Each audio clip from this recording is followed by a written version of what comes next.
अनंत उघाड़िया जिन अनंत दिखावन हार। उसने तो इतना दीदार करा दिया, इतना दर्शन करा दिया कि अब कुछ देखने को बाकी नहीं, अब कुछ देखने को बाकी नहीं रहा। इसीलिए वो कहता है, तेरे दर को छोड़कर मैं किस दर जाऊं, अब तेरा ही दर है, यही जीवन है, यही आश्रय है, यही साधन है, यही समर्पण है, यही सेवा है और यही मुकाम है। ये दृष्टि, इसको कहते हैं दृष्टि। सद्गुरु के चरणों में बैठकर ये दृष्टि जिसने पाई, उसका जीवन संपूर्ण रूप से पूर्णता से भर जाता है और जीवन में सब मिला। यश मिला, धन मिला, दौलत मिला, मकान मिला, परिवार मिला, सब मिला। सब मिलने के बाद भी अतृप्ति बनी रहती है। सब मिलने के बाद भी अतृप्ति बनी रहती है। उसका एक ही मात्र कारण है, सब मिलने से तृप्ति नहीं होती है। सब मिलने से सुख सुविधाएं जरूर बढ़ती है, लेकिन कभी तृप्ति मिलती। किसी सद्गुरु के ज्ञान को जब उपलब्ध हुआ जाता है तभी तृप्ति मिलती है, तभी आनंद मिलता है। इसलिए वो धर्मदास साहब, ये साहेब अब क्या मांगो, कुछ स्थिर न रहा है साहेब, अब मांगने के लिए कुछ नहीं है। और इसीलिए धर्मदास साहब ने 56 करोड़ की जो दौलत थी उससे अपनी दृष्टि हटा दी, अपनी दृष्टि को उसने वहां से हटा दिया। एक तृप्ति आती है, एक बोध आता है, सद्गुरु के ज्ञान का बोध आता है, ये दृष्टि परिपूर्ण हो जाती है, इसमें संपूर्ण रोशनी आ जाती है। और यही देखने का जो साधन है हमारे जीवन में, हमें भक्ति से भरता है, हमें साधन से पूर्ण करता है, हमें सौभाग्यशाली बना देता है। और इस जीवन की जो महिमा है और महत्व है वो बिना किसी शिकायत के, बिना किसी को भला बुरा कहे, बिना किसी से राग द्वेष किए, बिना किसी से अपना छोटा का भान कराए, तुम्हें संपूर्ण साधन से पूर्ण कर देता। इसका नाम है सत्संग। यह है सद्गुरु की महिमा कि हे सद्गुरु, मैं धन्य भागी हुआ इस तेरे चरणों में बैठकर तुम्हारे समीप आकर मेरे सब जो धूल थे वो गिर गए, जितना जो आवरण था वो आवरण समाप्त हो गया। तो ये जो ऐसे जो महापुरुष हैं जिनकी स्मृति में आप यहाँ आए हैं, जन्मोत्सव में आए हैं, ऐसे महापुरुष इस धरती पर आए और उन महापुरुषों ने एक रोशनी जब बाहर से आती है तब हमारे पास चांदना होता है। ऐसे महापुरुष अपने अंदर से रोशनी पैदा करते हैं और जगत को चांदना कर देते हैं, जगत को चांदना कर देते, जगत को उजाला कर देते। इसलिए साहब कहते हैं इस लाइट से बाहर उजाला होता ही होता है, इसमें कोई दो राय नहीं। ये विज्ञान की बहुत बड़ी देन है कि हम रात में भी कुछ कर सकते हैं, रात में भी सब कार्य होते हैं, ये विज्ञान की देन है, इससे उजाला हो। लेकिन हम गुरुजनों ने जो उपदेश दिया, साहेब ने जो उपदेश दिया, सतगुरु कबीर साहब ने जो उपदेश दिया, उसकी महिमा क्या है? तो साहेब कहते हैं, कोटि चंदा उग हैं, सूरज कोटि हजार, तिमिर तो नासे नहीं और गुरु बिन घोर अंधार। ये साहेब कहते हैं। अब वो कौन सा अंधेरा है समाज में, जीवन में, जो इस लाइट के होते हुए भी बना रहता है? इस इतनी बड़ी बड़ी लाइटें लगी है, इस लाइट के होने से भी वो कौन सा अंधेरा है जो जीवन में बना रहता है? इसी का भी एक साहेब बताते हैं, कोटि चंदा हुए, एक दो नहीं, करोड़ों चांद उग जाए, करोड़ों सूरज उग जाए, कोटि चंदा उग जाए, सूरज कोटि हजार, तिमिर तो नासे नहीं, गुरु बिन घोर अंधार। इस मानव के जीवन में भी एक ऐसा अंधकार है जो इस चांदना से कभी उजाला होता, उसको गुरु के ज्ञान का चांदना चाहिए। गुरु के ज्ञान के चांदना के बिना, प्रकाश के बिना घट कभी उजाला होता। इसलिए साहेब ने सत्संग और गुरु की महिमा को इतना महान स्थान दिया कि इस घट से आचार, विचार, रहन सहन, नशा, पत्ता, ये भी अंधेरा है, ये भी एक अंधेरा है। और ये अंधेरा जब समाज में छाया है, ये अंधेरा जब मनुष्य के अंदर है, तो वो इस चांदने से नहीं ठीक हो सकता। उसके लिए गुरु की ज्ञान की चांदना चाहिए, गुरु की ज्ञान की रोशनी चाहिए, तो वो अंधकार मिटता है। वो कुसंस्कार है, वो दुर्बुद्धि है, वो अज्ञान है जो हमारे जीवन को धीरे धीरे ग्रस लेता है। हमें ये नहीं पता चलता कि हम उसका सेवन कर रहे हैं कि वो हमारा सेवन कर रहा है। ये पता चलता, नशा करने वाले को ये पता नहीं चलता है कि मैं उसका सेवन कर रहा हूं कि वो मेरा सेवन कर रहा है। ये केवल सदगुरु के चरणों में बैठने से, उनके ज्ञान को सुनने से ही ये अंधकार इस समाज से मिटता है। और ये आप गुरुमुखी हैं, सत्संगी हैं, तो 1%, 2%, 10% कुछ तो उजाला आपके जीवन में आया है, वो किनकी देन है? ऐसे महापुरुषों की देन है, जिन्होंने अपने जीवन को निर्मल इसलिए बनाया, तपाया ही इसलिए कि उसके तपने से आपके जीवन में थोड़ा मोड़ा उजाला हो जाए, इसलिए उन्होंने तपाया, वो कोई दूसरे के लिए नहीं तपाया। इसलिए साहेब कहते हैं, वृक्ष कबहू नहीं फल बके, वृक्ष कबहू नहीं फल बके, नदी न संचय नीर, और परमारथ के कारणे संतन धरा शरीर।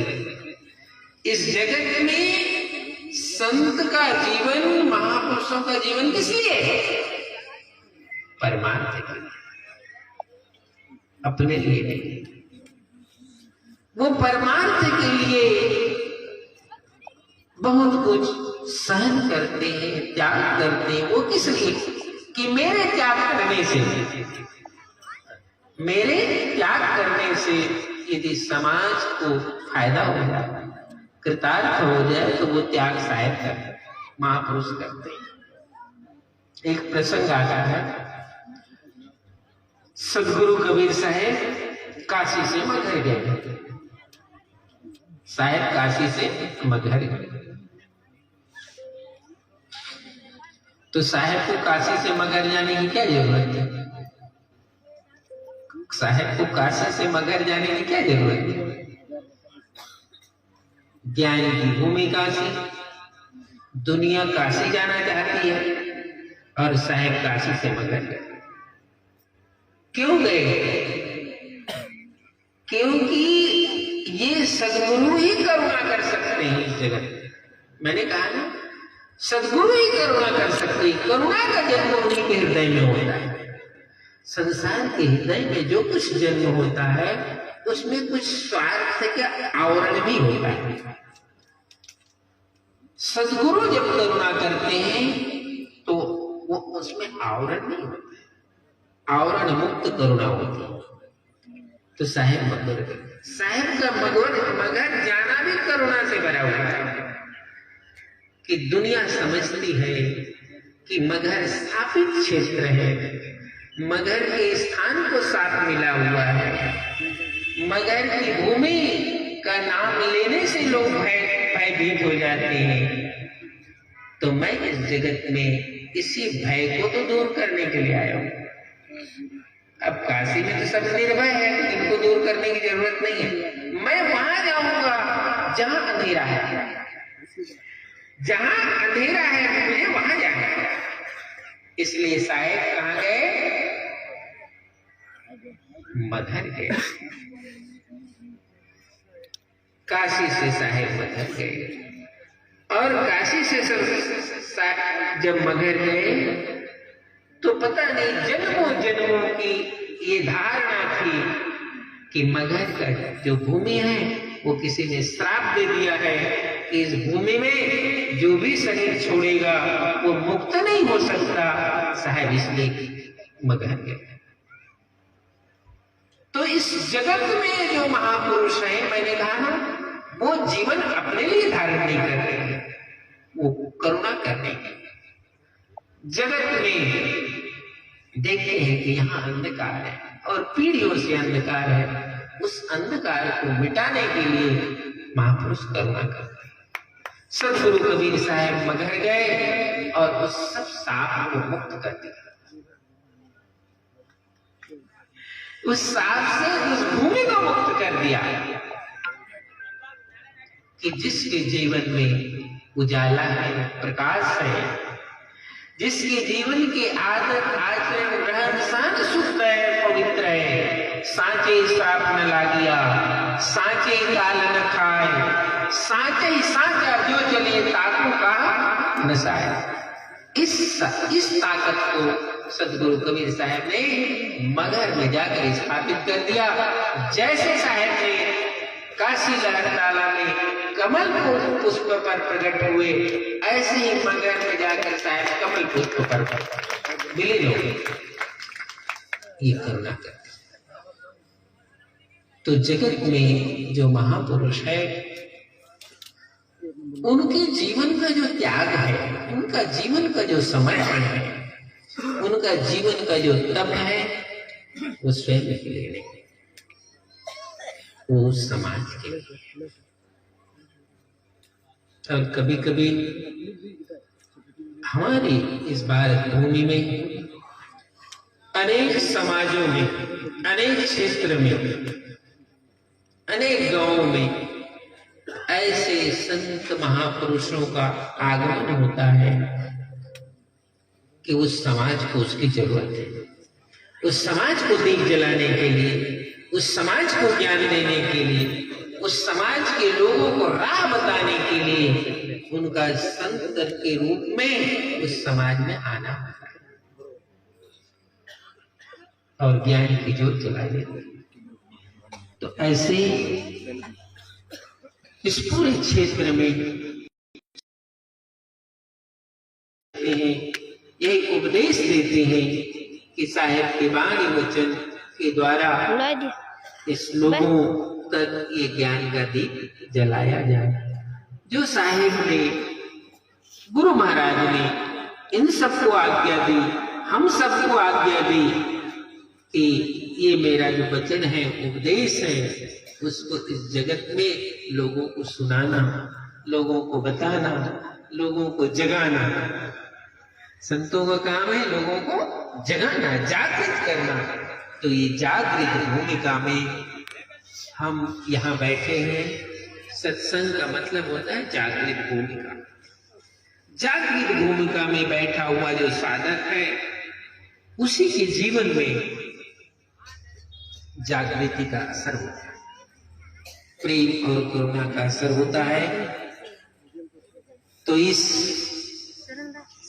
पूरे क्षेत्र में तो मैं समझता हूँ रोज ही महापुरुष कहीं न कहीं सत्संग का आयोजन करते रहते हैं। ये भूमि ऐसी है कि रोज गुरुजनों का शब्द पूरे ब्रह्मांड में गूंजता रहता है। यहाँ हो रहा है, कल कहीं होगा, परसों कहीं होगा, ऐसा कोई दिन खाली रहता नहीं। इसलिए ये संतों के पद चिन्ह जहां जहां पड़े, जहां जहां गुरुजनों के चरण कमल पड़े, वह स्थान तप का स्थान बना, साधन का स्थान बना। और ऐसे ही इस क्षेत्र में, इस जगह पर भी अनेक आश्रम है। यहाँ महंत सोहन साहब जी का ये तपोभूमि है। तो कोई ना कोई एक कारण जरूर होता है कि इस भूमि को उसका ज्ञान का लाभ मिलता है, भक्ति और सेवा का लाभ मिलता है।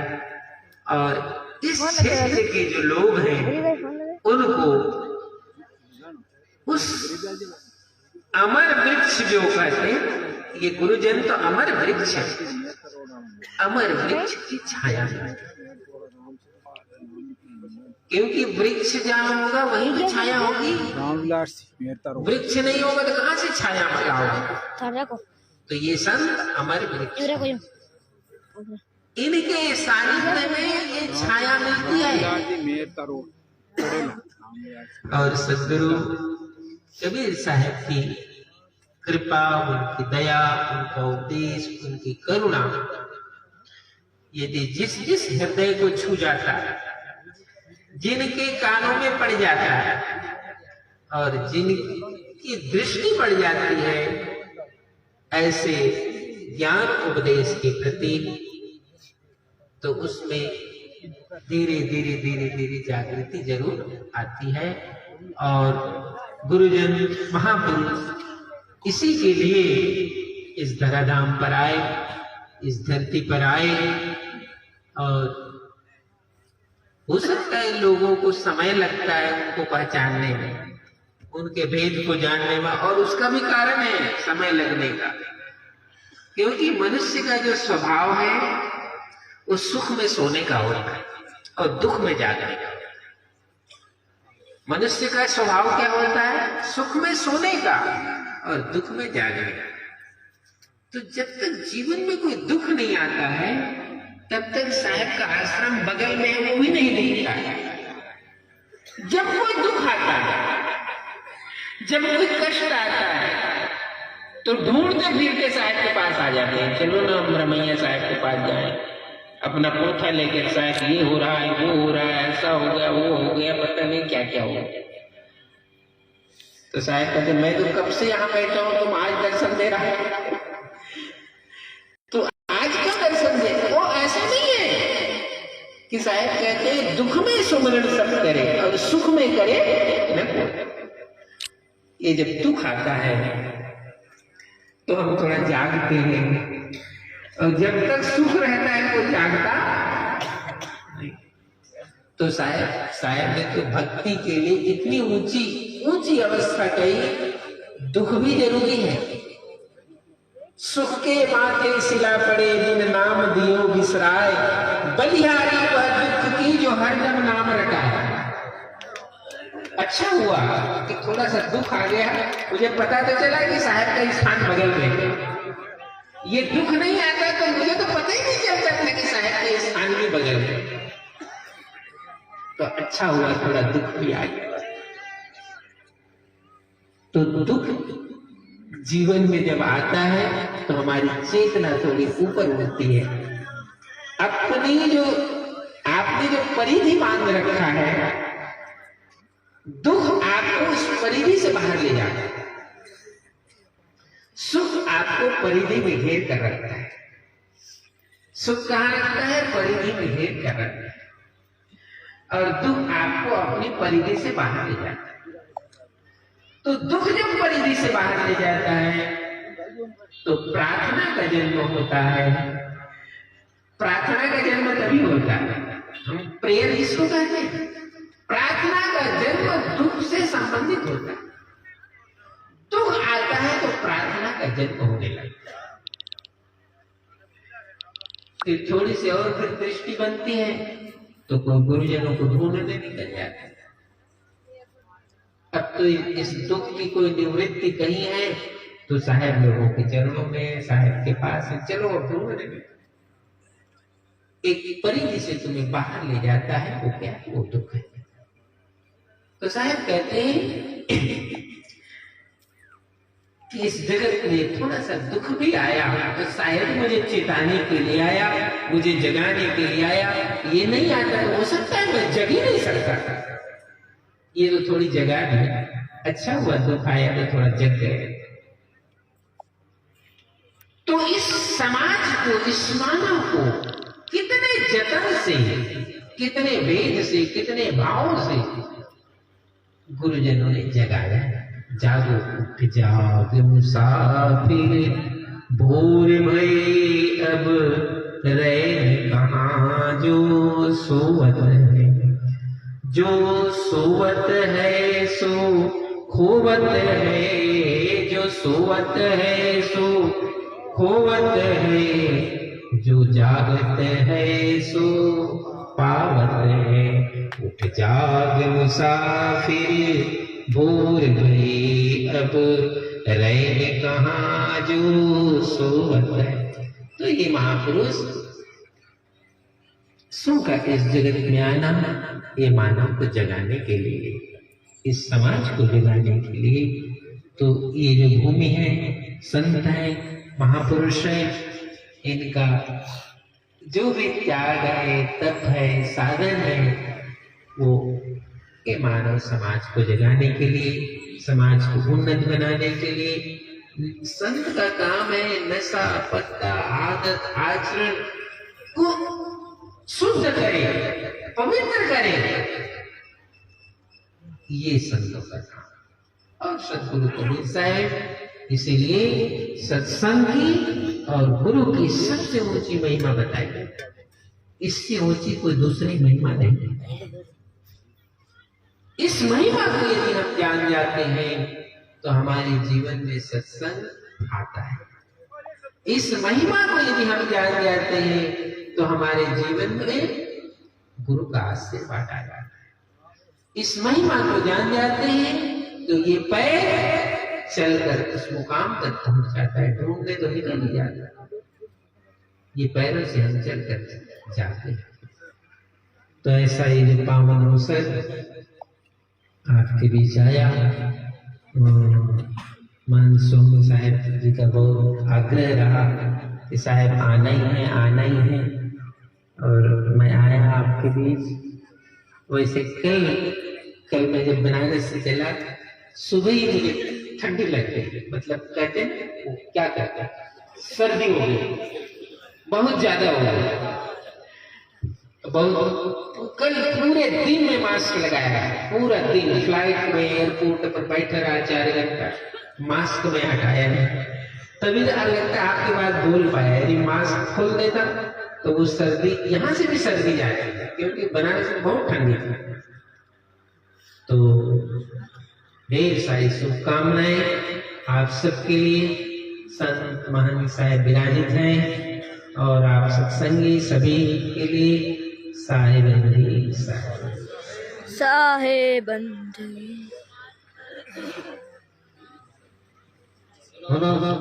सतगुरु कबीर साहिब की जय हो। धनी धर्मदास साहिब की जय।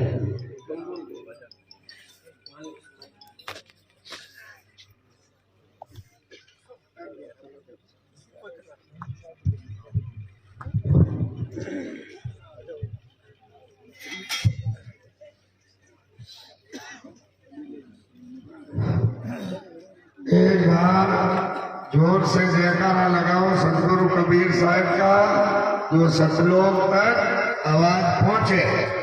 बोलो